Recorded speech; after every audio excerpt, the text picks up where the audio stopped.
ನಮಸ್ಕಾರ. ನೀವು ಇವಾಗ ನೋಡ್ತಾ ಇರೋದು ನಮ್ಮ ಕುಟುಂಬದ ಒಂದು ಹಳೆಯ ದೇವಸ್ಥಾನ, ಶ್ರೀ ಮಹಾಸತಿ ದೇವಸ್ಥಾನ. ಈ ಒಂದು ದೇವಸ್ಥಾನ ಸ್ಥಾಪನೆಯಾಗಿದ್ದು 1994ರಲ್ಲಿ. ಈಗ ಈ ಒಂದು ದೇವಸ್ಥಾನದ ಕಟ್ಟಡ ಶಿಥಿಲಾವಸ್ಥೆಗೆ ತಲುಪಿದ್ದು. ಈ ಒಂದು ಕಟ್ಟಡವನ್ನು ತೆಗೆದು ಇಲ್ಲಿ ನೂತನವಾದಂತಹ ಕಟ್ಟಡವನ್ನು ನಿರ್ಮಿಸುವುದಕ್ಕೆ ನಮ್ಮ ಕುಟುಂಬದ ಸದಸ್ಯರೆಲ್ಲರೂ ಒಮ್ಮತದಿಂದ ಒಂದು ನಿರ್ಧಾರವನ್ನು ಮಾಡಿ ಈ ಒಂದು ದೇವಸ್ಥಾನವನ್ನು ನಿರ್ಮಿಸುವುದಕ್ಕೆ, ಇಲ್ಲಿ ನೂತನವಾದಂತಹ ಕಟ್ಟಡವನ್ನು ನಿರ್ಮಿಸುವುದಕ್ಕೆ, ಒಂದು ದೇವಸ್ಥಾನವನ್ನು ಹೊಸದಾಗಿ ನಿರ್ಮಾಣ ಮಾಡಬೇಕು ಅಂತ ಹೇಳಿದ್ರೆ, ಇಲ್ಲ ಹಳೆಯ ದೇವಸ್ಥಾನವನ್ನು ತೆಗೆದು ಅಲ್ಲಿ ನೂತನವಾದಂತಹ ಕಟ್ಟಡವನ್ನು ನಿರ್ಮಾಣ ಮಾಡಬೇಕು ಅಂತ ಹೇಳಿದ್ರೆ, ಆ ಒಂದು ಹಳೆಯ ದೇವಸ್ಥಾನದಲ್ಲಿರುವಂಥ ಮೂರ್ತಿಗಳನ್ನು ಯಾವ ರೀತಿ ಸಂರಕ್ಷಿಸಿ ಇಡಬೇಕು ಅನ್ನೋದು ಮೊದಲು ಮುಖ್ಯವಾಗುತ್ತೆ. ಹಾಗೆ ಆ ಒಂದು ಮೂರ್ತಿಗಳನ್ನು ಯಾವ ರೀತಿ ವಿಧಿವಿಧಾನಗಳ ಮೂಲಕ ಸಂಗ್ರಹಿಸಿಡ್ತಾರೆ, ಹಾಗೆ ಸುರಕ್ಷಿತ ಸ್ಥಳದಲ್ಲಿ ಇಡುವಂಥದ್ದು. ಹಾಗೆ ನಮ್ಮ ಗ್ರಾಮಸ್ಥರು ಕೂಡ ಇಲ್ಲಿ ಈ ಒಂದು ದೇವಸ್ಥಾನದಲ್ಲಿರುವಂತಹ ಮೂರ್ತಿಗಳನ್ನು ಸುರಕ್ಷಿತವಾಗಿ ಇಡಲು ಇಲ್ಲಿ ನೋಡಿ, ಇಷ್ಟು ಒಂದು ಸಣ್ಣದಾದಂತಹ ಕೊಠಡಿಯನ್ನು ಕಟ್ಟಿ ಇಲ್ಲಿ ಆ ಒಂದು ಮೂರ್ತಿಗಳನ್ನು ಸುರಕ್ಷಿತವಾಗಿಟ್ಟಿದ್ದಾರೆ. ಹಾಗೆ ಈ ಒಂದು ನೂತನವಾದಂಥ ಶಿಲಾಮಯ ಕಟ್ಟಡ ನಿರ್ಮಾಣವಾಗಿ ಅಲ್ಲಿ ಪುನರ್ ಪ್ರತಿಷ್ಠಾಪನೆಯಾಗುವ ತನಕ ಆ ಒಂದು ಮೂರ್ತಿಗಳನ್ನು ಇಲ್ಲಿ ಇಡಲಾಗುತ್ತದೆ.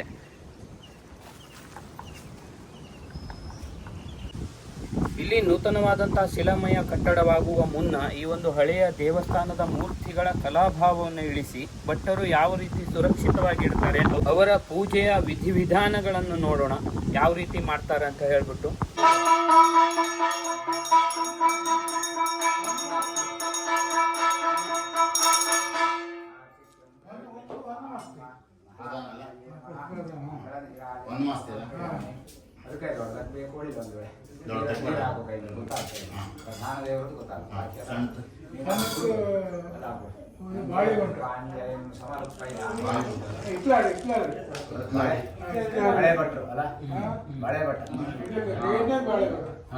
ನಂತರ ಪುಷ್ಪಂ ಸಮರ್ಪಯ ಒಂದು ವಿಟ್ಲಾಗಡಿ ಅದೆಯಾ ಆರ್ತಿ ಎಲ್ಲ ನೋಡ್ತಾ ನಂತರ ಆ ಕಡೆಗೆಲ್ಲ ತೋರಿಸು, ಇಲ್ಲ ಕೊಟ್ಬಿಡು. ಈಗ ಆ ಬದಿಗೆಲ್ಲ ಆರ್ತಿ ಎಲ್ಲ ತೋರಿಸು. ಮಂತ್ರ ಪುಷ್ಪಾಂಜಲಿ ಪೂಜಾ ಪೂರ್ಣಮ್ಮ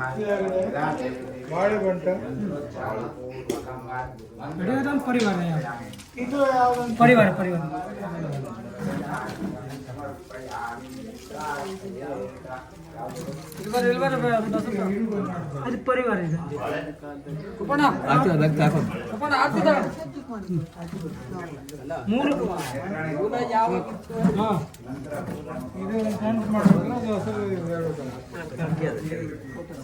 ಅದು ಪರಿವಾರ ಇದೆ. ಒಳ್ಳೆ ಬುದ್ಧಿ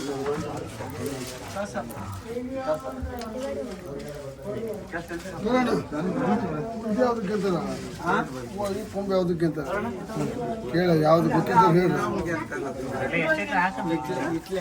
ಅಲ್ಲ ಮೈದಾನ ಬಂಡ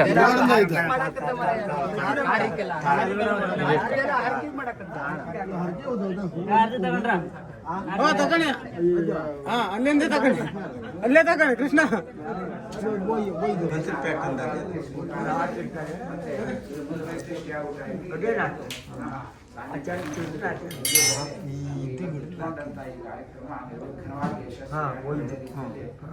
ಯಾರ್ಯಾರ ಕೈಯಿಂದ ಏನೇನು ಕೆಲಸ ಯಾವ ಕಾಲಕ್ಕೆ ಆಗಬೇಕು ಅದನ್ನೆಲ್ಲ ಆ ಕಾಲಕ್ಕೆ ಒದಗಿಸಿ ಈ ಕಾರ್ಯಕ್ರಮವನ್ನು ಯಶಸ್ವಿಯಾಗಿ ನಾವು ಇನ್ನು ಮುಗಿಸಬೇಕು. ಅಂದರೆ ಇವತ್ತು ಶುರು ಮಾಡೋದಷ್ಟೇ ಅಲ್ಲ, ಈ ಕಾರ್ಯಕ್ರಮ ಒಳ್ಳೆ ರೀತಿಯಲ್ಲಿ ಮುಗಿಸುವಂಥ ಒಂದು ಅನುಗ್ರಹವನ್ನು, ಬರುವಂಥ ವಿಘ್ನಾಂಧಕಾರಗಳನ್ನೆಲ್ಲ ದೂರ ಮಾಡಿ ಅಂತ ಅನುಗ್ರಹ ಮಾಡಿ ನಮಗೆಲ್ಲ ಮುಂದೆ ಇದನ್ನು ತೆಗೆಯೋದರಿಂದ ಹಾಗೆ ಯಾವುದೇ ಒಂದು ಗ್ರಾಮಕ್ಕೆ ಮತ್ತು ಕುಟುಂಬಕ್ಕೆ ಏನೋ ಒಂದು ತೊಂದರೆ ಬರದೇ ಹೋದ ರೀತಿಯಲ್ಲಿ ನಮಗೆ ಕಾರ್ಯಕ್ರಮವನ್ನು ಯಶಸ್ವಿಯಾಗಿ ಒಳ್ಳೆಯ ರೀತಿಯಲ್ಲಿ ನೆರವೇರಿಸಿಕೊಳ್ಳಿ ಮೊದಲನೇದಾಗಿ ಆ ಮಹಾಗಣಪತಿಯನ್ನು ಪ್ರಾರ್ಥನೆ ಮಾಡಿ ಅಕ್ಷತೆಯೆಲ್ಲ ಹಾಕಿ ನೀವೆಲ್ಲ ಅದೇ ಕೈ ಹೋಗ್ಬೋದು. ಮಹಾಗಣಪತಿಯೇ ಮಹಾಪ್ರಾರ್ಥನಾ ಸಮರ್ಪ್ಯಾಮಿ ಸರ್ವೋಪಚಾರ ಪೂಜಾ ಸಮರ್ಪ್ಯಾಮಿ. ಕೈ ಮೇಲೆ ನೀರು ಅನಯಾ ಪೂಜೆಯ ಸರ್ವಾಂಗದಲ್ಲಿ ಬಿಟ್ಬಿಡು. ವಿಘ್ನಹರ್ತಾಶ್ರೀ ಮಹಾಗಣಪತಿ ಜಗ ಒಂದು ಕಾಯಿ ಒಂದು ಎಲೆ ಪಟ್ಟಿ ಹಿಡ್ಕೊಂಡು ಎಲ್ಲ ನಿಮ್ಮ ಸ್ಥಳ ಮನೆ ದೇವ್ರನ್ನೆಲ್ಲ ಮನಸ್ಸನ್ನ ನೆನ್ಕೊಳ್ಳಿ. ಎಲ್ಲ ಇಟ್ಟದ್ದು ನಾವು ಮಾಡುವಂಥ ಕೆಲಸಕ್ಕೆ ಎಲ್ಲ ದೇವರ ಅನುಗ್ರಹ ಆಗಬೇಕು.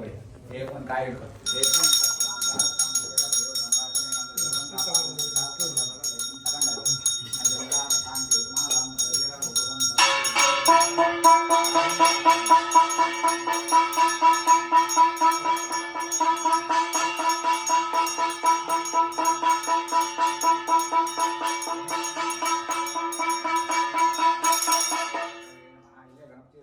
ಇಟ್ಬಿಡು. ಇತ್ಯರ್ಥದ ಪುಣ್ಯೇಶು ತಾಂಬೂಲಾದೀನಿ ನಿಕ್ಷಿಪ್ಯ ಕ್ಷೇತ್ರಪಾಲವಾಸ್ತೋಪತಿ ತಿಳಿಸಿ. ಕ್ಷೇತ್ರಪಾಲವಾಸ್ತೋಪತಿ ಪಟ್ಟಿ ಸರಿಯಾಗಿ ಕ್ಷೇತ್ರಪಾಲವಾಸ್ತೋಪತಿಭ್ಯಾಂ ನಮಃ ಕಾಯದ ಮೇಲೆ ಇದನ್ನು ಹಾಕ್ಬೋದು. ಧ್ಯಾನ ವಾಹನಾದಿ ಸರ್ವೇ ಎರಡೆರಡು ಅಕ್ಷತೆ ಹಾಕಿ ಅವರಿಗೆ ಹಾಕ್ತೇವೆ. ಷೋಡಶೋಪಚಾರ ಪೂಜಾಂ ಸಮರ್ಪಯಾಮಿ. ಆ ಕಾಯೆಲ್ಲ ಮುಗಿಸಾಯ್ತಾ? ಕಾಯೆಲ್ಲ ಮುಗಿಸಿ ಹಿಂಗ ಕಟ್ಟುವಾಗ ಬಿಡ್ರೆ ಹಾಗೆ ಕಟ್ಟಿ ಅದು ಇಡೋದು, ಅದು ಕಡೆಯವರೆಗೆ ಪ್ರತಿಷ್ಠೆ ಆಗೋಲ್ಲರಿಗೆ ನಾಗೆ ಇಡೋದು. ಪ್ರತಿಷ್ಠೆ ಮಾಡೋದರಿಗೂ ಇದು ಇರ್ತದೆ. ಹಾಗೆ ಕಾಯ ಅಲ್ಲ ಅಲ್ಲ ಹೊರಗಿದ್ದಾರೆ ಬಲ್ ಕಾರ್ಯ ಅಲ್ಲ ಆಚೆಗಿದ್ದಾರೆ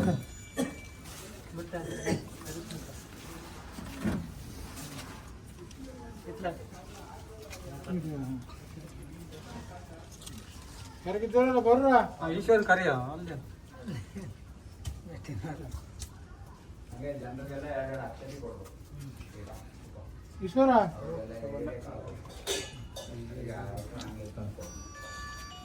ಅಸಾರ ಅವ್ರ ಜನ ಎಲ್ಲ ಬಂದ್ರಲ್ಲ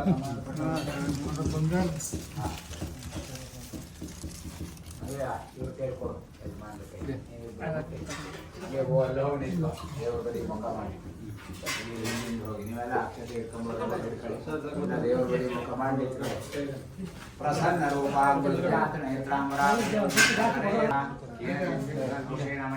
ಪರಮೇಶ್ವರಿ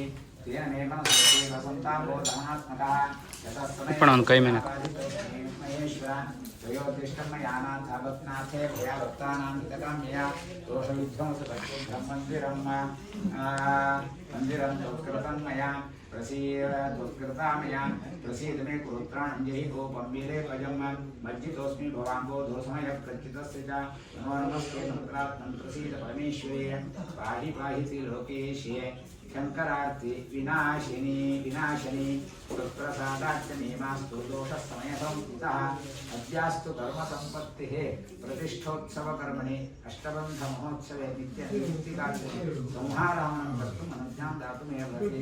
ಹಾಗೆ ಕಾಯಲ್ಲೇ ಇರ್ತೀರ, ದೇವರಿಗೆ ಮಾಸ್ತಿ ಎದುರು ತಂದಿಡು.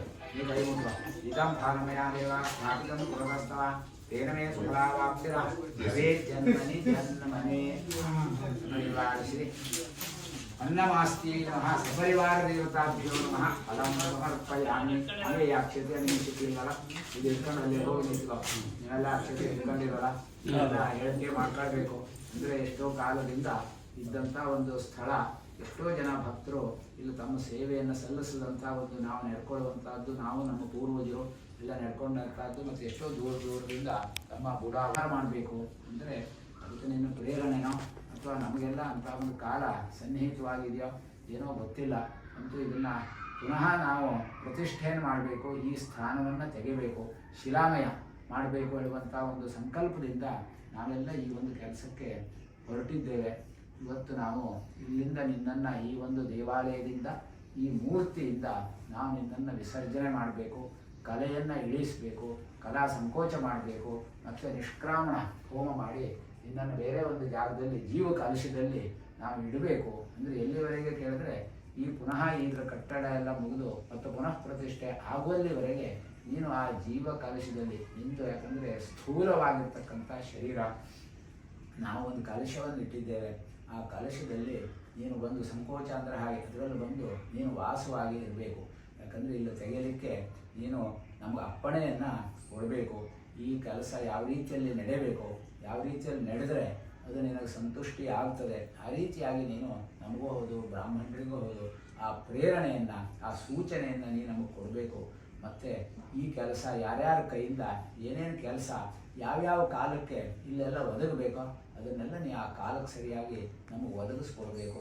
ಮತ್ತು ನಿನ್ನ ಸ್ಥಾನವನ್ನು ಇವತ್ತು ನಾವು ಸಂಕೋಚಪಡಿಸಿ ಇಲ್ಲಿ ತೆಗೆಯುವುದರಿಂದ, ಈ ಮೂರ್ತಿಯನ್ನು, ದೇವಾಲಯವನ್ನು ನಾವೆಲ್ಲ ಅಳುವುದರಿಂದ ಯಾರಿಗೆ ಗ್ರಾಮಕ್ಕಾಗಲಿ ಕುಟುಂಬಕ್ಕಾಗಲಿ ನಿನ್ನನ್ನು ನಂಬಿ ಬಿದ್ದು ಬೇಡತಕ್ಕಂಥ ಭಕ್ತರಿಗೆ ಏನೋ ಒಂದು ಸೂಡು ಹೋಗು ಬಾಳದೆ ಹೋಗೋ ರೀತಿಯಲ್ಲಿ ನೀನು ರಕ್ಷಣೆ ಮಾಡಬೇಕು. ಮತ್ತು ಯಾರಿಗೇನೋ ಈ ಸ್ಥಳ ಸಂಕೋಚದಿಂದ ಯಾರಿಗೇನೂ ತೊಂದರೆ ಬರಬಾರ್ದು ಇದನ್ನು ತೆಗೆದ್ರಿಂದ. ಮತ್ತು ಮುಂದಿನ ಕೆಲಸಕ್ಕೆ ನೀ ಪ್ರೇರಣೆ ಕೊಡಬೇಕು. ಮತ್ತು ನಮಗೂ ಹಾಗೆ ಈ ಕೆಲಸಕ್ಕೆ ಅಂತ ನಾವು ಹೊರಟಿದ್ದೇವೆ, ಒಬ್ಬರೇ ಮಾಡುವಂಥದ್ದಲ್ಲ, ನಾವೆಲ್ಲ ಎಷ್ಟೋ ಕುಟುಂಬದಲ್ಲಿ ಸಹ ಜನ ಸೇರಿ ಮಾಡುವಂಥ ಕೆಲಸ. ಎಲ್ಲರಿಗೂ ಒಳ್ಳೆಯ ಮನಸ್ಸನ್ನು ನೀವು ಕೊಡಬೇಕು. ಮತ್ತು ಎಲ್ಲರ ಮನಸ್ಸು ಒಂದೇ ಆಗಬೇಕು. ನಮ್ಮೊಳಗೆ ಯಾವುದೇ ಭಿನ್ನಾಭಿಪ್ರಾಯ ಬರಬಾರ್ದು. ಮತ್ತು ಈ ಕೆಲಸಕ್ಕೆ ನಾವು ಹೊರಟಿದ್ದೇವೆ, ಆ ಕೆಲಸ ಯಶಸ್ವಿಯಾಗಿ ನಿನಗೆ ಬೇಕಾದ ರೀತಿಯಲ್ಲಿ ನೀನು ಇದರ ಮುಂದಿನ ಕೆಲಸ ಎಲ್ಲ ನೀವು ಮಾಡಿಸ್ಕೊಳ್ಬೇಕು. ಇವತ್ತಿನಿಂದ ಆರಂಭಗೊಂಡು ಮತ್ತು ಎಲ್ಲ ರೀತಿಯಾದ ಅನುಕೂಲತೆಯೂ ನಮಗೆ ಒದಗಿ ಬರಬೇಕು. ಯಾಕಂದರೆ ಇನ್ನು ಮುಂದೆ ನಾವು ಹೊರಟದ್ದು ಖರ್ಚಿಗಾಗಿ. ಅದಕ್ಕಾಗಿ ಖರ್ಚಿಗೆ ಅಂದ್ಕೊಳ್ಳೆ ನಮಗೆ ಹಣ ಬೇಕು.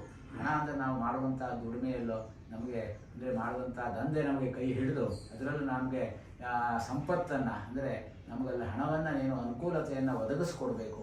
ಮತ್ತು ಎಲ್ಲವರಿಗೂ ಆರೋಗ್ಯ, ಆಯುಷ್ಯ ಇದನ್ನೆಲ್ಲ ನೀನು ಕೊಡಬೇಕು. ಮತ್ತು ಎಲ್ಲ ಶಕ್ತಿಗಳು ಕೂಡ ಇಲ್ಲಿಂದ ನಿನ್ನ ಪರಿವಾರದಿಂದ, ಎಲ್ಲ ನಿನ್ನ ಧನದಿಂದ, ಎಲ್ಲ ಶಕ್ತಿಯಿಂದ ಇಲ್ಲಿದ್ದಂಥ ಎಲ್ಲ ದೇವರು ಸಹ ಈ ಕಲಶದಲ್ಲಿ ಬಂದು ವಾಸವಾಗಬೇಕು.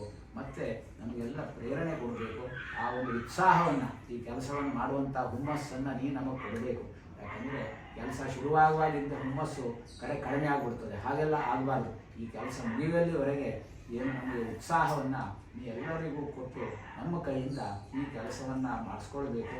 ಮತ್ತು ಈ ಕೆಲಸ ಮಾಡುವವರಿಗೂ ಹಾಗೆ, ಇಲ್ಲಿ ಮಾಡಿಸುವವರಿಗೆ ಮಾಡುವವರಿಗೆ, ಇಲ್ಲಿ ಯಾರು ಏನೇ ಕೆಲಸ, ನಾಳೆ ಇಲ್ಲಿ ಮೂರ್ತಿಯನ್ನು ತೆಗಿಬೇಕು, ದೇವಾಲಯವನ್ನು ಇಲ್ಲಿ ಕೆಡಗಬೇಕು, ಆನಂತರದಲ್ಲಿ ಹೊಸದಾದಂಥ ಕಟ್ಟಡವನ್ನು ಇಲ್ಲಿ ಕಟ್ಟಬೇಕು. ಆ ಸಂದರ್ಭದಲ್ಲಿ ಕೆಲಸ ಮಾಡುವವರು ಎಷ್ಟೋ ಜನ ಬರ್ತಾರೆ, ಶಿಲ್ಪಿಗಳು ಬರ್ತಾರೆ, ಮೇಸ್ತ್ರಿ ಬರ್ತಾರೆ, ಬೇರೆ ಬೇರೆ ಊರಿನವರೆಲ್ಲ ಇಲ್ಲಿ ಸೇರ್ಕೊಂಡು ಕೆಲಸ ಮಾಡುವಾಗ ಯಾರಿಗೇನೋ ಕೆಲಸ ಮಾಡುವಾಗುವ ಏನೋ ಒಂದು ತೊಂದರೆ ತಾಪತ್ರೆ ಆಗಬಾರ್ದು.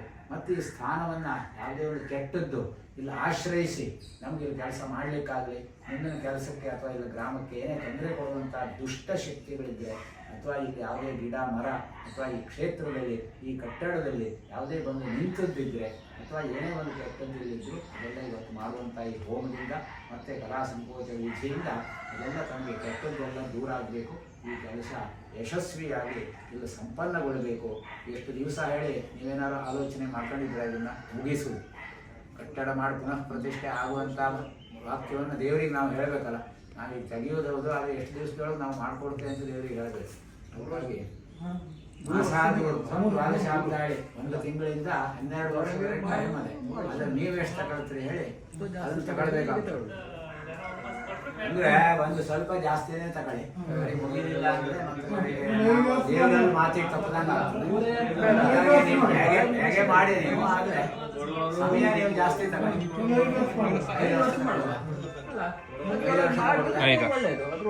5 ವರ್ಷ ಆ ರೀತಿಯಲ್ಲಿ ಒಂದು 5 ವರ್ಷ ತಗೊಂಡ ಸಿದ್ದರಾಮಯ್ಯ ಆದ್ರಿಂದ ಆ ಕೆಲಸ ಎಲ್ಲ ಹೇಗಾಗ್ತದೆ ಗೊತ್ತಾಗುತ್ತೆ. ಈಗ ಇದು ಮಾಡಿದ್ರೆ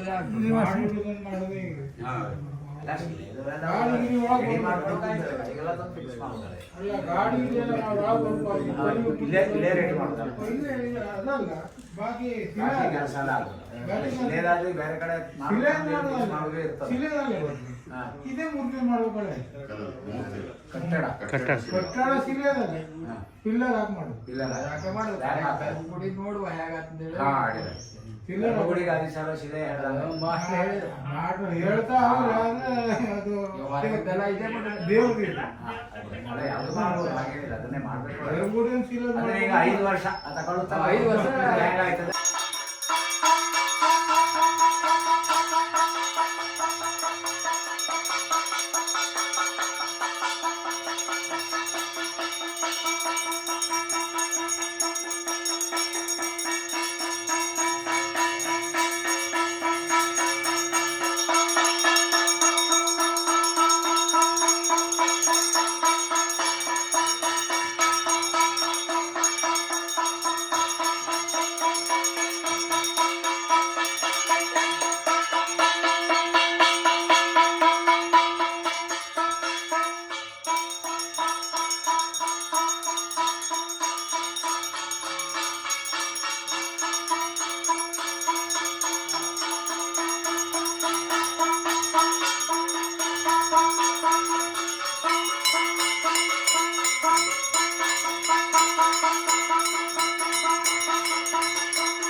ಅದೆಲ್ಲ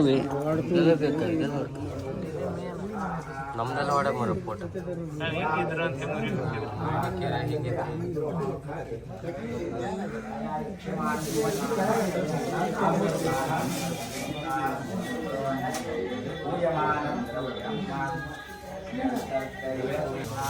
ಮಳೆ ಬರ್ತದಿಲ್ಲ ಮಳೆ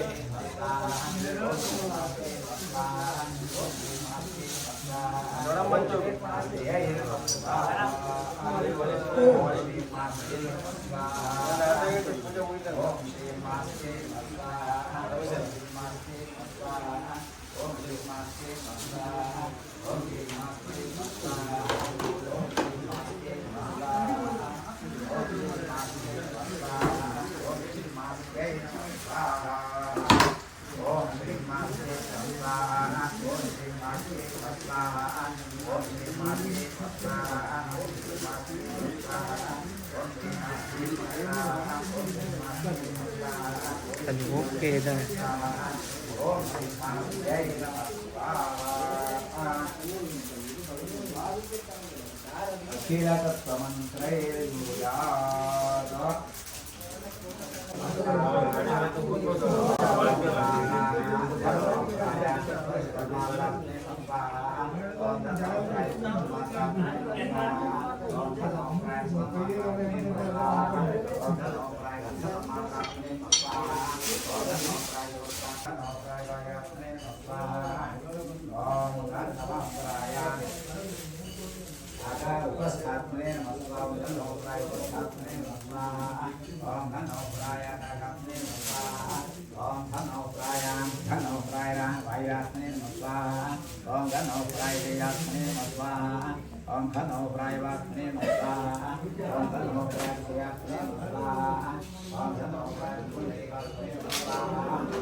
ಈಗ ಮೂರ್ತಿ ಯಾವುದು ಹಳೇದು ಯಾವ್ದು ತೆಗೆದು ಹಾಕುತ್ತದೆ ಅಥವಾ ಎಲ್ಲೋದು ಇಡುದೇ ಕಡೆಗೆ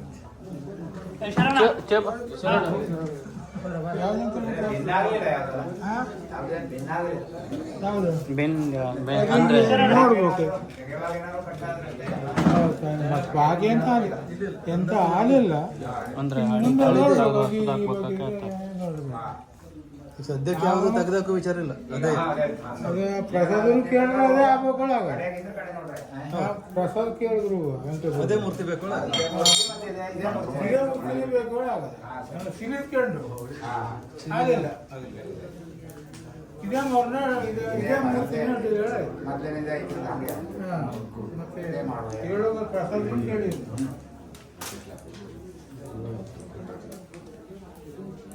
ಒಂದು ಗಾಯದು ಹೊಡೆದಿದ್ದೆ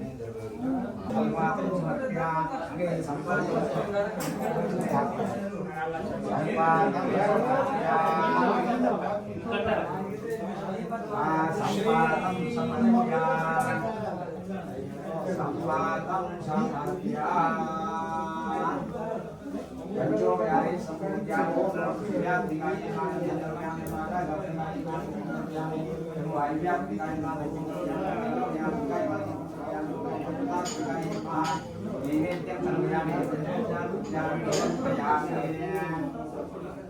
शान्तं सपरिवारं परिपूर्णं भावयामि जीवशिरसे पुष्पाञ्जलिं विकिरेत पुष्पाञ्जलिं विकिरेत कुमारार्थं देवं प्रार्थयेत सर्वमङ्गलमाङ्गल्ये शिवे सर्वार्थसाधिके शरण्ये त्र्यम्बके गौरी नारायणे नमोऽस्तुते नारायण नमोस्तुते ततो नाडी संधानं कुर्यात् कृतस्त्वं ओम महाप्रासादनिष्ठ परिवार चैतन्यं देवे संयोजयामि देवाय पुष्पाञ्जलिं निवेदयेत् अग्निसमीपं पश्या तथैव कृतज्ञोत्तरन्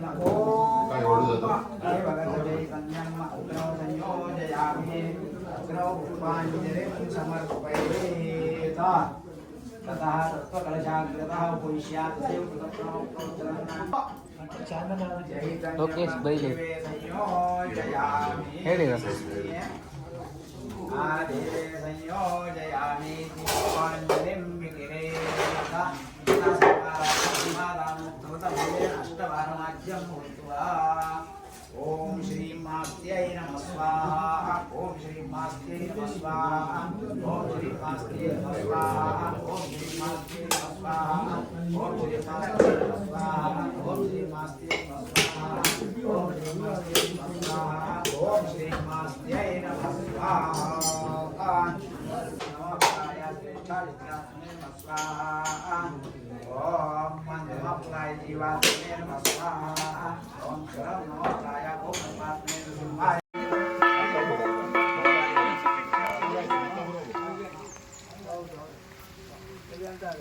ಒಂದೇ ಸಲ ಬರ್ತೀನಿ